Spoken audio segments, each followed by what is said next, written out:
Good evening, good evening. Sorry I had a little bit of technical difficulty, so we're going to start again, and hopefully you can follow us at Bossed Up Academy at on Facebook, Instagram, as well as YouTube. Be sure to like and share our pages. I hope that we have been leading you to where the money resides, where the money resides.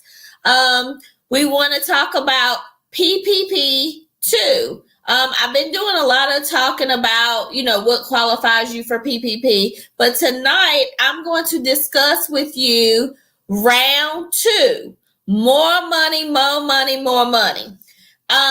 You can qualify for 2 rounds of PPP. That means if you got PPP this past summer, guess what? You can reapply and get the same amount. Well, actually, you can get more because of the new formula. So you can go from getting more than you got last time. Also, if you are applying for the first time under the new formula, guess what? You can get it twice. So that means that under the new formula, if you're getting $10,000, guess what? You get $10,000 more. If you only got $3,000 under the old formula, the new formula can get you $12,000. But there is a stipulation within the second round of PPP that a lot of lenders are asking people for, but people are getting confused about how to do it. But remember, this has nothing to do with the first round. The first round, I have not seen any lenders asking people about their 25% decrease for the first round. So don't let this discourage you from doing the first round. But I'm going to show you tonight how easy it is to get the second round using your spreadsheet. So I'm going to share with you tonight a spreadsheet that I've created in order for people to understand how to do your PPP using round two, showing the 25% decrease.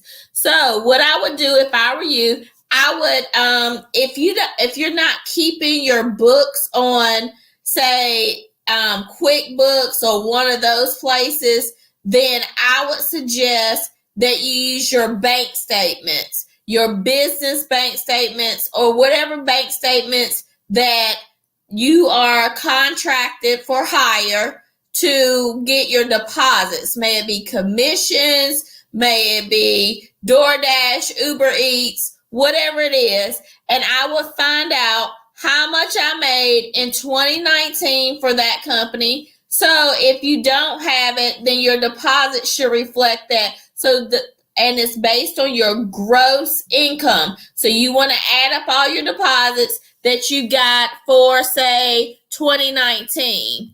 And you're going to do it by the quarter. So what I would do here is, if my deposits into my bank account from whatever gig I was doing was for January, then I'm going to do another one for February. I'm going to say I made another $2,500.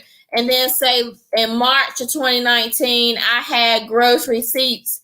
That means before you paid anything, then you had gross receipts in these amount or deposits for these amounts. So now, between January and March, I made $10,000 in 2019.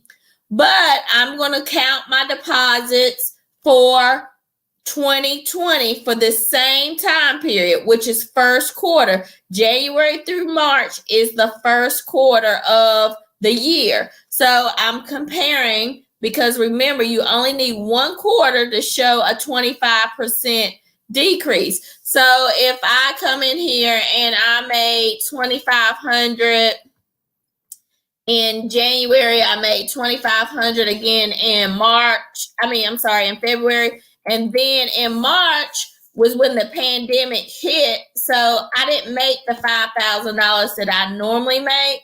I only made half of that. So now I've got 7,500. Well, in this quarter, from 10,000 to 7,500, that's a 25% decrease. So I don't have to keep adding up the rest of the year and comparing both.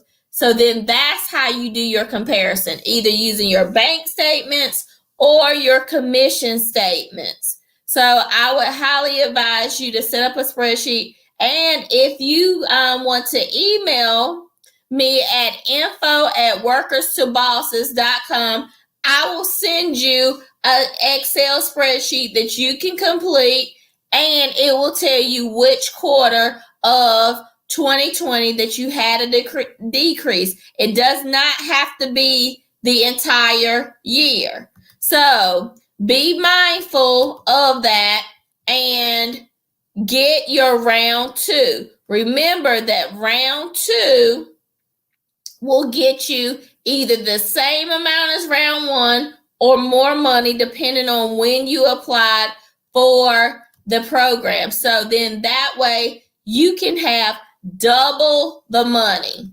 If you get double the money, I'm pretty sure that could help you out a whole lot. So I would suggest that you not only apply for your first round of PPP if you haven't done so, but once you've done that, I would highly advise you to apply for round two, because then you can get double the money or even more money.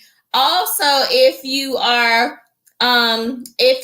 did your round two, but you did it before the formula came out, before you sign your contract, look at the amount that you're going to get and check and double check to make sure that it's under the new formula, line 7, not line 31. If it's under line 31, they're saying to either cancel your contract or contact the lender where you're getting your PPP from and ask them to redo your calculations, because right now they're not going back and retroactively giving people their money back of the difference between the old formula and the new formula as of yet. But there are a lot of people complaining that they did their stuff early and that they should be rewarded and that they should be eligible for just what these other people are getting now. So I am expecting to see